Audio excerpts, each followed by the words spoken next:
Très ravi, mesdames et messieurs, chers abonnés justement de ce sport roi. Il s'agit là du football, de nous retrouver encore une fois sur les antennes de la télévision Héritage dans ce numéro de Foot Africa qui passe en revue toute l'actualité footballistique sur le continent. Et voici le sommaire. La sanction de la CAF tombe, un recours déposé la Fédération libyenne de football a décidé de faire appel de la sanction prononcée par la Confédération africaine de football CAF en sigle à la suite de l'annulation du match entre la Libye et le Nigeria dans le cadre des qualifications pour la Coupe d'Afrique des Nations 2025. La CAF a décidé d'attribuer la victoire au Nigeria sur un score de 3 buts contre 0 par forfait. Le Sénégal, maître incontesté du beach soccer africain, le Sénégal a confirmé son statut des géants du beach soccer africain en remportant la Coupe d'Afrique des Nations de beach soccer 2024 de la CAF organisée à Hurghada en Égypte. Ça a été une très belle participation de la part des Lions de la Teranga du Sénégal version beach soccer.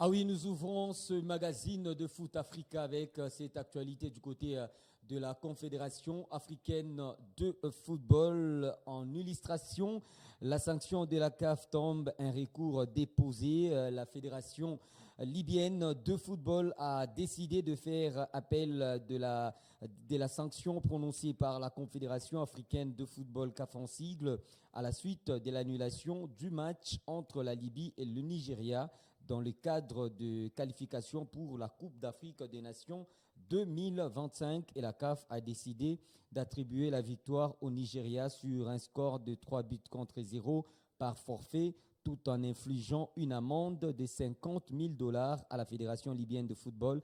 Cette sanction découle des incidents ayant perturbé la délégation nigériane en Libye, entraînant une série de plaintes de la part de responsables nigérians. Nous allons à présent parler de cette autre discipline ou le football sur plage. Le Sénégal, maître incontesté du beach soccer africain, le Sénégal a confirmé son statut des géants, voulais-je dire, du beach soccer africain en remportant la Coupe d'Afrique des Nations de beach soccer 2024 de la CAF organisée en Égypte face à une Mauritanie surprenante mais dépassée en finale. Les Lions de la Teranga se sont imposés avec un score impressionnant de 6-1, inscrivant une nouvelle ligne dorée dans leur histoire déjà glorieuse dans cette discipline. Reportage, nos amis de France 24, plutôt Africa 24. L'équipe sénégalaise a vaincu la Mauritanie par un score de 6-1 ce 26 octobre 2024 à l'occasion de la finale de la Coupe d'Afrique des Nations de beach soccer tenue en Égypte. Tout d'abord, je félicite la Mauritanie qui n'a pas démérité. C'est une belle rencontre.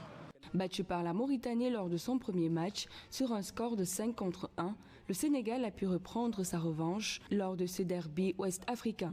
Le Sénégal jouait pour un 5e titre consécutif, tandis que la Mauritanie en était à sa première participation. Le Sénégal avant et le Sénégal d'aujourd'hui, c'est différent. Ces matchs amicaux là, c'est bon pour nous. On a terminé très bien le match sur le plan physique, on n'a rien à dire. Parce que c'est la Mauritanie qui jouait des matchs de bout à bout. À chaque fois, ils se cassaient, rythme, mais nous, on était dans notre rythme. Pour des experts de beach soccer, le succès du Sénégal est lié à la qualité de son collectif pour conserver le trophée continental avec 4 trophées d'affilée. Avec cette nouvelle victoire, le Sénégal décroche son 8e titre de champion d'Afrique de la CAN de beach soccer.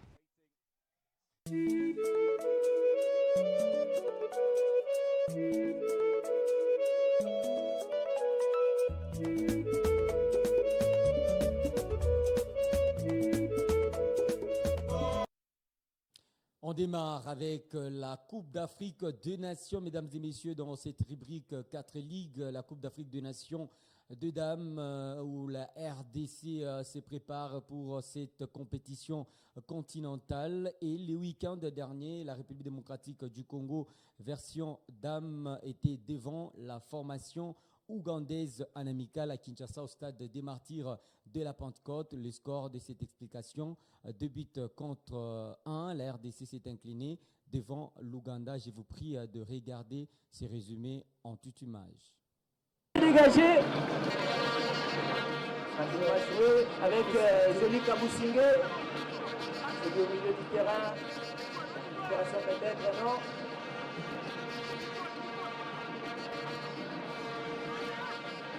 Les qui ont les pieds sur le ballon. Ça cherche devant peut-être avec la capitaine. Attention, rythme qui était sorti pour l'ouverture du score de l'Ouganda. Après cette longue passe qui a cherché devant Fazila Ikwaput qui vient d'ouvrir le score dans cette rencontre à la 22e minute. Ça fait 1-0. Plutôt 0 contre 1 en faveur des visiteuses. Il n'y a pas de solution dans le pied, on cherche quand même dans le air. Et là, c'était bien fait avec cette longue passe. La sortie, elle est hasardeuse, c'est vrai. Mais quand même, l'action également, elle est bien suivie par l'attaquante de cette équipe ougandaise qui, elle, va déposer seulement ce ballon à l'extérieur du pied pour donner l'avantage à son équipe ougandaise. J'ai envie de dire, c'est très logique. Depuis cette rencontre, au vu de contenu. Avec Brenda Mouniana, bien communiqué. Une sortie académique, est-ce qu'on va dire, la différence, elle est là entre elle et Fidel.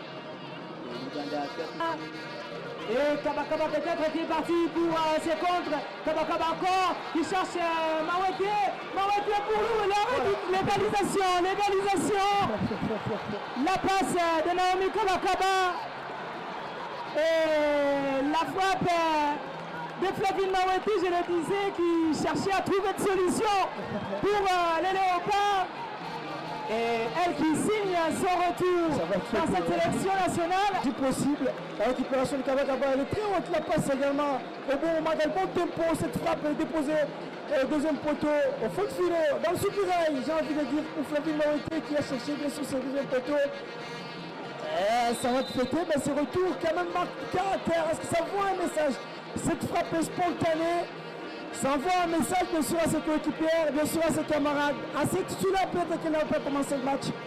Et Flavine Maweke qui permet à la RDC d'égaliser.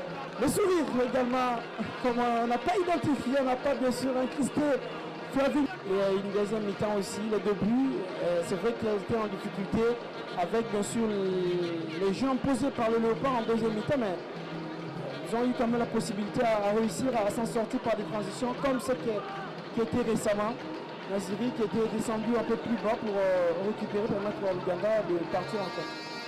Et sur le côté droit, Zumba Fukulu qui joue avec Naomi Sela Kabakaba. Descend de Kabakaba. Ouh, la frappe peut-être. Attention, qui va pas. Ouh là là. Mais qu'est-ce que. Ouf. Et c'est le deuxième but. On ne l'a pas vu venir, ce deuxième but de l'Ouganda. But marqué par Sylvia Kabene qui venait d'entrer. Côté ougandais, le troisième aussi pourrait arriver. Alors, on va voir cette action. Oui, on va voir. C'est une aubaine qui vient d'offrir pour le prochain rassemblement. Et oui, c'est la fin de cette première manche de la double confrontation Ouganda-RDC. Et voilà, mesdames et messieurs, c'était là le 3 buts marqués lors de cette rencontre amicale entre la RDC et l'Ouganda. Préparation pour la Coupe d'Afrique des Nations des Dames qui sera organisée du côté du Maroc. Nous allons à présent, mesdames et messieurs, parler de la 30e édition du championnat national de football en République démocratique du Congo, l'INAFOOT.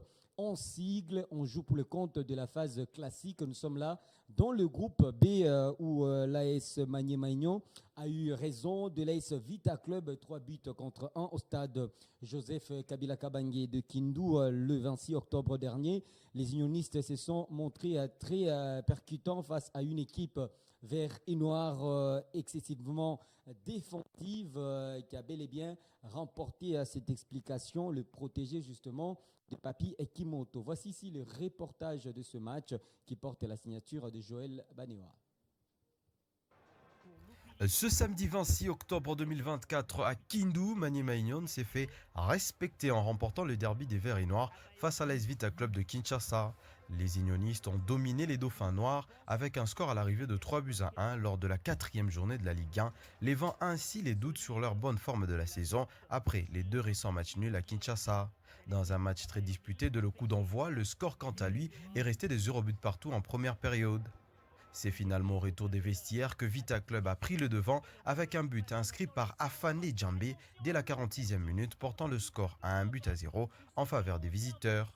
Ce but a agi comme un électrochoc pour les joueurs de Magny-Maignan qui ont rapidement riposté.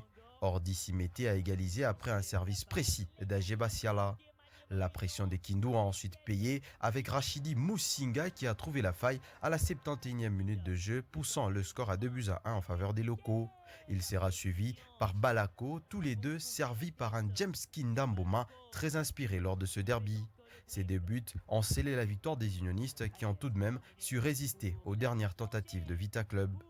La prochaine étape pour Magny-Maignan est un duel avec Dauphin Noir de Goma prévu pour le 6 novembre de cette année. Pour Vita Club, cette défaite les place désormais à 3 points derrière leurs rivaux du jour, une situation qui les oblige à redoubler les efforts pour revenir à la course à la qualification en play-off. Ce joueur, Bomakina. Le premier tour de qualification, mesdames et messieurs, en rapport avec le championnat d'Afrique des Nations CAF en sigle CHAN 2024 a été marqué par des victoires cruciales du Togo, du Soudan du Sud et des Lituanie lors de matchs allés le week-end dernier, leur permettant de se positionner favorablement, de progresser à l'étape suivante. Voici ici tous les résultats enregistrés pour le compte de ce premier tour qualification en rapport avec le championnat d'Afrique des Nations CHAN en sigle. À Lomé, le Togo a réalisé un début remarquable en s'imposant face au Bénin sur le score de 2-0, comme vous êtes en train de le remarquer. Et dans le même temps, le Sud-Soudan a tiré parti de son environnement à Juda en battant le Kenya 2-0.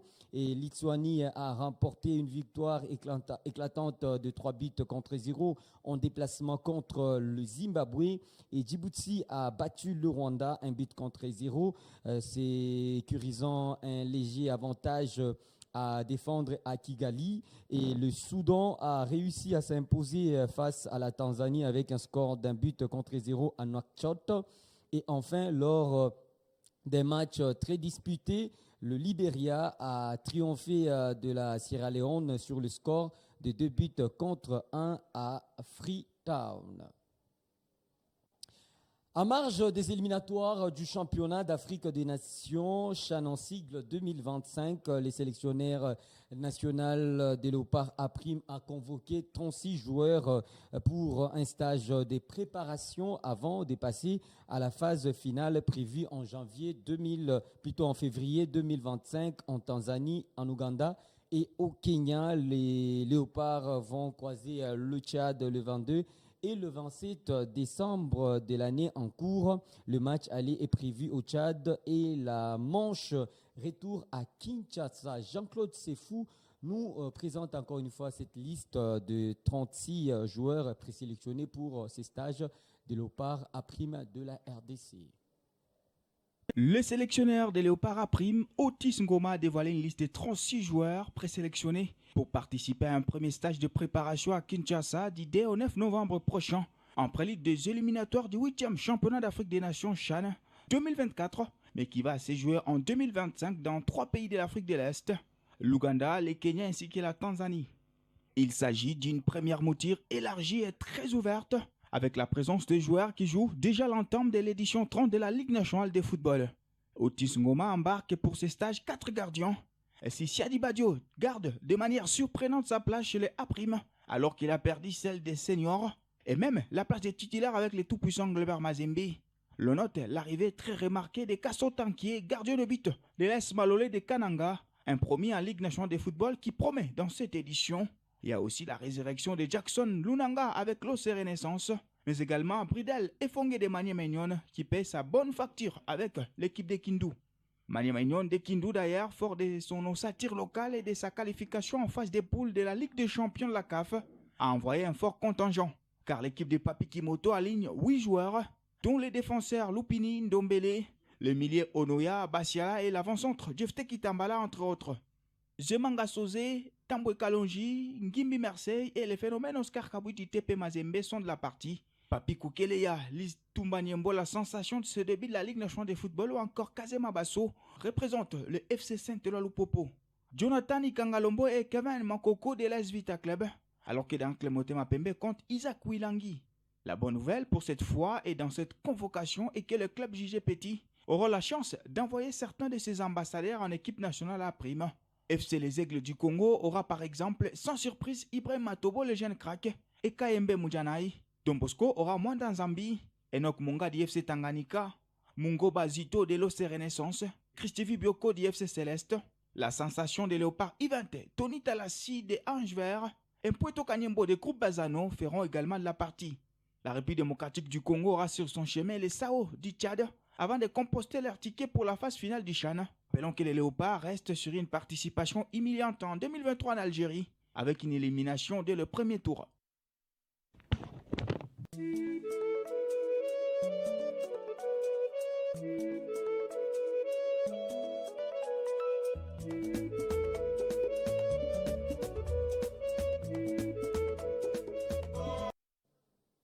Et pour finir avec ce magazine de Foot Africa, mesdames et messieurs, à présent, voici ici le film de ce choc de l'Afrique de l'Ouest entre le Togo et le Bénin. C'était lors de ce premier tour de qualification au championnat d'Afrique des Nations, Chanon sigle Maroc, plutôt pas Maroc, mais Tanzanie, Ouganda, 3 nations qui vont devoir organiser cette compétition. J'ai parlé tantôt de la Tanzanie, de l'Ouganda qui vont devoir organiser cette compétition et la formation justement du Togo qui s'est imposée 2 buts contre 0 devant cette équipe du Bénin. Et je vous prie d'ailleurs de regarder dans ce focus.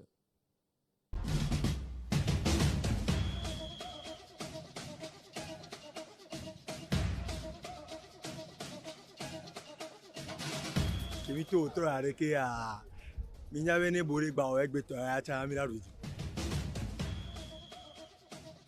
Comme Bénin, miabe grand frère dona miabe di kegban nyava kpɔ enu yɔ tɔ ɖa kpɔ ɖa nyatɔ yɔ tɔ ɖa kpɔ ɖa bena de ke ma. Kpɔm gbogbo ato ɖe ɖeviwo ŋutia ɖeviwo nɔ desɔdra nya miame 20 kpɔm va ɖe wo le te Benjamin kudo Samuel Alimu ame nyiwo no gbe wɔ kpama ya home kudo. Igba va kpɔe eki asura. Pone venano enano ya gba lo elo ah okay just zero jananu.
le fils là, le Bodé, le latéral là, hein, on doit l'amener en équipe nationale. Comme ça, son papa ne va plus faire ce qu'il faisait pour nous, quoi. Parce que si le petit rentre à la maison chaque temps en pleurs là, au moins il va avoir pitié de nous, quoi. Donc il n'a qu'à essayer de faire un petit changement, sinon c'est bon. Et puis la prochaine fois à Kegela, ils n'ont qu'à faire toujours le stade gratuit. Les gens vont venir, parce que c'est comme si c'est le gratuit là qui a fait encore aujourd'hui, on a gagné aussi, quoi. Moi, je suis Odoji Jonami, il y a un doc retour à performance nuérée. Au moins, les joueurs de Dona Guerre, mais d'assis choix n'est jamais poué. Parce que les vieux Dona Guerre, 19 vivants, nous aussi, d'encourager notre équipe. On est trop, ça dit spectateur, quoi. On suit le match seulement. On n'encourage pas nos joueurs. Ça c'est pas de bonne manière, ça. Ça ne motive pas nos joueurs. Hein? Donc c'est Kader. Il faut. Hey, Kader! Bissala Kare.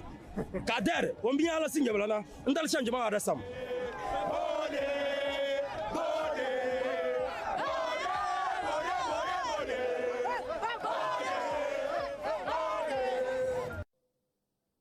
Ah oui, c'était là une très grande joie pour le Togolais avant de jouer l'acte 2 prévu ce week-end du côté justement du Bénin et confirmer leur qualification pour le prochain tour en rapport avec ces éliminatoires de la Coupe, pas la Coupe d'Afrique, voulais-je dire, le championnat d'Afrique des Nations qui sera organisé, je le disais tout à l'heure, dans 3 pays, le Kenya, la Tanzanie et l'Ouganda à partir de l'année prochaine. Mesdames et messieurs, c'est donc fini avec ce numéro de Foot Africa. Je dis merci à cette grande équipe qui nous a très bel et bien réalisé, je cite Moïse Bobois, Orphée Dan, mais également le capitaine Christian Kassindi. Nous allons nous retrouver, mesdames et messieurs, ça sera prochainement pour une autre livraison de Foot Africa. Ciao, au revoir.